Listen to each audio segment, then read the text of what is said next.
نہیں ہے ہندوستان میں مسجد بتائیں؟ کیا ہندوستان میں مسلمان قرآن نہیں پڑھتے؟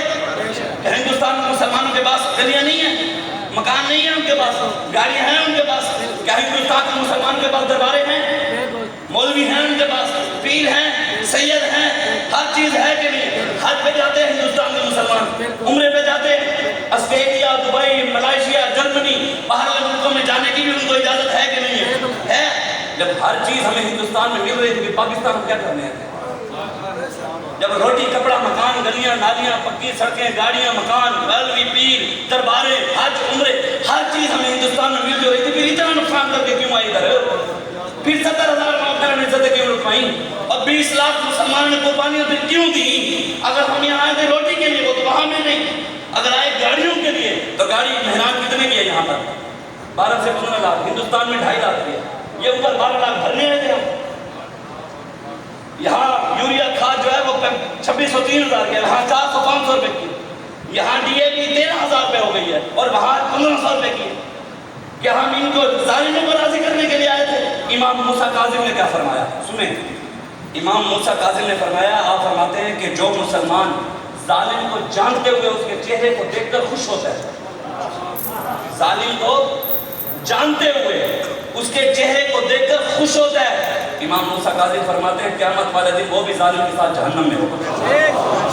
اور امام جعفر صادق اس کے راوی حدیث کے ائمہ اہل بیت میں سے ہیں اور امام اعظم ابو حنیفہ کے استاد ہیں۔ امام جعفر صادق رضی اللہ تعالیٰ عنہ آپ سے روایت ہے، آپ فرماتے ہیں کہ میرے آقا مولا نے فرمایا قیامت والے دن اللہ تبارک و تعالیٰ ظالموں کو آواز دے گا، ندا دے گا، سارے ظالم اکٹھے ہو جاؤ، سارے اکٹھے ہو جائیں گے۔ پھر اللہ تبارک و تعالیٰ جس نے ظالم کی حمایت کی سپورٹ کی نعرے لگائے ان کو کہے گا وہ بھی آ جائیں۔ پھر جس نے ظالم کو لکھنے کے لیے قلم دیا اس کو بھی بلایا جائے گا، پھر جس نے ظالم کو سیاہی دی لکھنے کے لیے اس کو بھی بلایا جائے گا۔ رب سب کو اکٹھا کر کے فرشتوں کو کہے گا ان کو لوہے کے تابوت کے اندر بند کر کے جہنم کے گڑھے میں ڈالو۔ یہ تو ہوئے عام ظالم جو نبی کی ختم نبوت کو پڑھ گئے، جو حضور کی عزت و ناموس پر ڈاکے کرنے پڑ گئے، جو ناموس رسالت پر ڈاکہ مار دیا، جن نے آسی چوڑی کو چھوڑ دیا۔ آج کہتے ہیں ہم امریکہ کے غلام ہیں، کل بتائیں اسٹیٹ بینک انہوں نے نہیں بیچا امریکہ کو، آسیہ چوڑی انہوں نے نہیں بیچی، قادیانی عبد الشکور جو جیلوں میں تھا عمران نے نہیں چھوڑا، یوحنا آباد والے جنہوں نے مسلمانوں کو جلایا بتائے انہوں نے صحیحوں میں کسی نے نہیں چھوڑا۔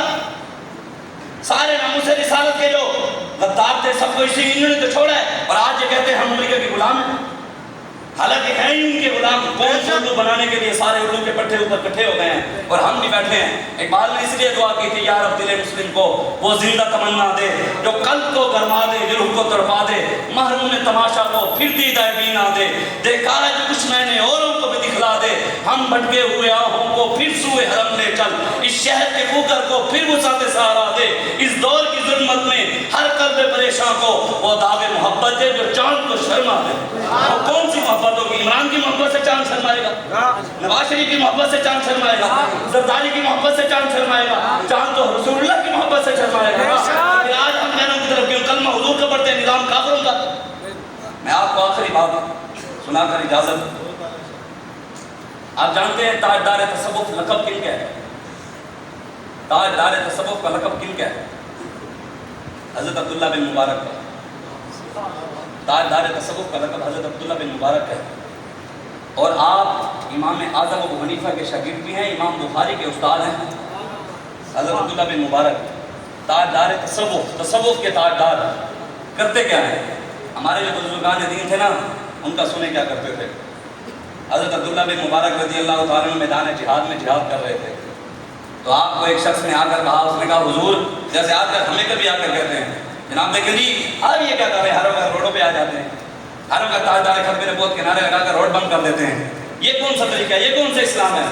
اس نے بھی آ کر حضرت عبداللہ بن مبارک کو کہا کہ جناب دیکھیں آپ میدان جہاد میں کیا کر رہے ہیں، آپ کا سونا اچھا نہیں ہے، پینا اچھا نہیں ہے، کھانا اچھا نہیں ہے، ہر وقت مٹی مٹی خون و خون، یہ کون سا طریقہ ہے؟ آپ سے بڑے خوش قسمت تو وہ بیٹھے ہیں کعبہ میں حرم میں، کون؟ حضرت فضیل بن عیاض، کہ آپ سے بڑے خوش قسمت تو وہ ہیں آج میدان جہاد میں کیا کر رہے ہیں، وہ تو رہتے بھی کعبے میں ہیں، سوتے بھی کعبے میں ہیں، کھاتے بھی کعبے میں ہیں، عبادت بھی کعبے میں ہے، نمازیں بھی کعبے کے نیچے، ہر چیز ذکر اذکار درود طواف ہر وقت کعبہ کے حرم کعبہ میں موجود ہیں۔ ان سے بڑا خوش قسمت کون ہے؟ آپ یہاں کیا کر رہے ہیں؟ آپ وہاں جائیں، آپ سے بڑے خوش قسمت تو وہ ہے۔ حضرت عبداللہ بن مبارک نے جب اس کی یہ بات سنی نا تو آپ نے حضرت فضیل بن ایاس کو قلم اٹھا کر شعر لکھ کر بھیج دیا. حضرت فضیل بن ایاس کے پاس جب آپ کا خط پہنچا حضرت عبداللہ بن مبارک کو پر لکھا ہوا تھا یا عابد الحرمین لو ابصرتنا لعلمت انک فی العبادۃ تلعب من کان یخذب خده بدموعه فنحورنا بدمائنا قد خدوا. فرمایا حرمین کی عبادت گزار کدی تینوں موقع ملے تو ساڈے کول بھی ہم بھی یہی کہتے ہیں جناب کدی موقع ملے تو فائدہ بات نہیں آنا. تانوں دساں گے اتنے نماز کہنے دے گولیاں دی تھڑتھڑاہٹ دے وچ تانوں دساں گے اذان اذان سے تیرے عشق کا ترانہ بنی, نماز تیرے ایک نظارے کا بہانہ بنی, اور ادائے دید سراپا نیاز دی تیری, کسی کو دیکھتے رہنا نماز دی تیری, اور شوق کر تیرا نہ ہو میری نماز کا امام, میرا قیام بھی حجاب میرا سجود بھی حجاب.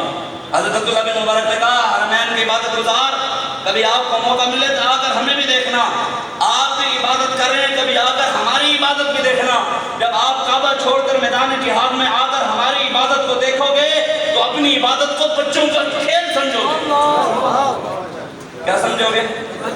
آگے کیا فرمایا من کان یخذب خده بدموعه فنحورنا بدمائنا قد خدوا. فرمایا حرمین کی عبادت گزار آپ تو روتے ہیں گناہوں کی وجہ سے, اور رو رو کر اپنی داڑھی کو تر کر دیتے ہیں گناہوں کی وجہ سے, رب کے آگے روتے ہیں اور آپ کے آنسوؤں سے آپ کی داڑھی تر ہوتی ہے. کبھی موقع ملے تو ہمارے پاس آنا, ہمیں آ کر دیکھنا, ہم رب کی ایسی عبادت کرتے ہیں, ہم روتے نہیں, ہم اپنی گردنیں کٹوا کر خون سے اپنا جسم تر کر رکھتے ہیں. آگے آپ نے کیا ارشاد فرمایا؟ فرمایا حرمین کی عبادت گزار آپ جتنی مرضی عبادت کر لیں, جس مرضی مقام کو پہنچ جائیں, ذکر کر لیں, اذکار کر لیں, جب آپ اس دنیا سے جائیں گے تو لوگ آپ کو ننگا کر دیں گے. کیا کر دیں گے؟ جس مرضی مقام کو پہنچ جائیں, جس مرضی آپ جی چھو لیں, جس مرضی مقام کو, جہاں مرضی عبادت کر کے پہنچنا چاہتے ہیں پہنچ جائیں. لیکن آپ جب اس دنیا سے رخصت ہوں گے, وصال ہوگا, تو لوگ آپ کے کپڑے اتار لیں گے, آپ کو غسل دیں گے, آپ کو نہلائیں گے, خوشبو لگائیں گے, کفن پہنائیں گے, پھر آپ کو جنازہ پڑھائیں گے, پھر آپ کو قبر میں دفنائیں گے.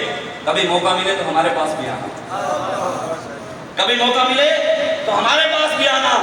رب نے کہا ہے شہید کو غسل نہیں دینا. حضور نے فرمایا شہید کو قبر میں ایسے ہی آنے دو, مجھے شہید کے خون کی خوشبو پسند ہے.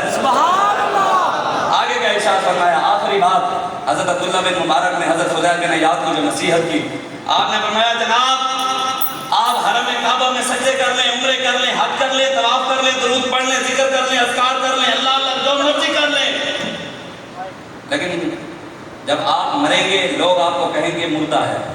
کیا کہیں گے؟ کیا کہیں گے؟ جب بھی مر جائے تو یہی کہتے ہیں نا, چاہے جتنا بڑی ہو, میں بھی مر جاؤں تو لوگ کہہ رہے ہیں شادی مردہ ہی ہو گیا نا. جب آپ مریں گے حضرت فضیل بن ایاس کو کہا کہ لوگ کہیں گے مردہ ہے. کبھی موقع ملے تو ہمارے پاس بھی آنا, کبھی موقع ملے ہمارے پاس بھی آنا. کہا جب ہم مریں گے تو اللہ تبارک و تعالی نے ہمیں مردہ کہنے سے منع کیا. وَلَا تَقُولُوا لِمَنْ يُقْتَلُ فِي سَبِيلِ اللَّهِ أَمْوَاتٌ بَلْ أَحْيَاءٌ وَلَٰكِن لَّا تَشْعُرُونَ. فرمایا شہید کو مردہ نہ کہو, جو ان کو مردہ کہے گا وہ خود مردہ ہے, یہ زندہ ہے.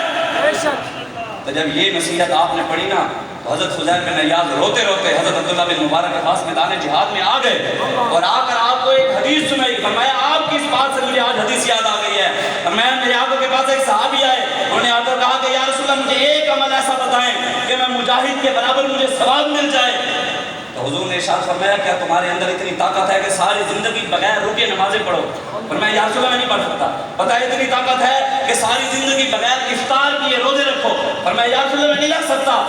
حضور نے فرمایا اگر اللہ تبارک و تعالیٰ آپ کو اتنی طاقت دے دینا بغیر رکے ساری زندگی نمازیں پڑھ, بغیر افطار کیے ساری زندگی روزے رکھ, مجاہد کے برابر پھر بھی ثواب نہیں مل سکتا. قرآن کی نص ہے وَفَضَّلَ اللَّهُ الْمُجَاهِدِينَ عَلَى الْقَائِدِينَ أَجْرًا عَظِيمًا. اللہ قرآن میں فرماتا ہے جو گھروں میں بیٹھے ہوئے ہیں اور جو میدان اول میں ہیں ان کے برابر کوئی بھی نہیں ہو سکتا. اجر ان کے برابر گھر والوں کو کبھی بھی نہیں مل سکتا. اس لیے آج آپ اٹھیں, حضور کے دین کے لیے محنت کریں. ہم نے انشاءاللہ پاکستان میں دین متبع لانا ہے, ہم نے ہر ظالم کا پنجہ توڑنا ہے انشاءاللہ, ہر ظالم کا ہاتھ ہم نے روکنا ہے انشاءاللہ. بتائیں تو صحیح نا یار, یہ جو پہلے اسرائیل کی پٹیاں لگا کر چلتے تھے, بتائیں اس فلسطین کی, آج وہ بتائیں یہودیوں نے ایک تصویر جاری کی ہے, ایک کرین پنجے والی ایکسیویٹر اس کو بیت المقدس کے اوپر کھڑا کر کے ایسے پنجا اور جاری کیا، نیچے سے یہ اعلان کیا کہ ہم ان قریب بیت المقدس مسلمانوں کے قبلہ اول کو گرانے لگے ہیں۔ بتائیں وہ ہمارے قبلہ اول کو گرانے کی باتیں کر رہے ہیں، وہ پوسٹیں وائرل کر رہے ہیں، وہ اعلان کر رہے ہیں، وہ بیت المقدس میں مسلمان بیٹیوں پر ظلم کر رہے ہیں، مسلمان بیٹیاں پتھروں سے لڑ رہی ہیں، اور یہ ایسے ذلیل ہیں۔ اور یہاں سے یہ اعلانات کر رہے ہیں کہ ہم ان کے ساتھ ملاقاتیں کرتے ہیں، ان کے وفد آ رہے ہیں، ان کے وفد جا رہے ہیں۔ جب اللہ نے کہہ دیا یہودی اور نصرانی تمہارے دوست نہیں ہو سکتے تو پھر ہمیں کیا ضرورت ان کے ساتھ دوستی لگانے کی؟ ہم کس کے پیچھے لگے ہوئے ہیں؟ بس کریں، سوچیں، حضور کے دین کی طرف واپس آئیں، اپنے بچوں کو قرآن پڑھائیں، اسلام پڑھائیں، دین پڑھائیں، غیرت دلائیں، حضور علیہ السلام کی محبت اپنے بچوں کے سینوں میں ڈالیں، حضور کا عشق ڈالیں، اپنے بچوں کو اپنے بڑوں کی سیرت بتائیں، سیدنا صدیق اکبر کی سیرت پڑھائیں، عمر فاروق کی سیرت پڑھائیں، عثمان غنی کی سیرت پڑھائیں، مولا علی کی پڑھائیں، ہاں جی حضرت صلاح الدین ایوبی کی، محمود غزنوی کی، محمد بن قاسم۔ 16 سال 9 ماہ کا جوان ایک بہن نے پکارا تو بھاگتا آیا۔ آج کروڑوں مائیں بہنیں ہمیں پکار رہی ہیں، کہاں ہے مسلمانوں کی غیرت؟ اقبال نے ایسا نہیں کہا تیرا اندیشہ آفتاب کی نہیں ہے، تیری پرواز لولا کی نہیں ہے، یہ مانا کہ اصل شاہینی ہے تیری، لیکن تیری آنکھوں میں بے باکی نہیں ہے، رگوں میں وہ لہو باقی نہیں ہے، وہ دل و آرزو باقی نہیں ہے، نماز، روزہ، حج و قربانی یہ سب تو باقی ہے لیکن تو باقی نہیں ہے۔ اقبال کہتے ہیں نمازیں ہیں، روزے ہیں، حج ہیں، زکاتیں ہیں، لیکن مسلمانوں کے اندر غیرت نہیں رہی۔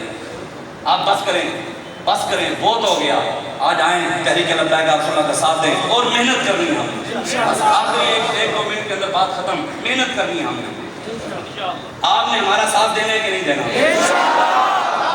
اس دفعہ ہم نے کھپا کس پر لگانا ہے؟ نشان کون سا ہے ہمارا؟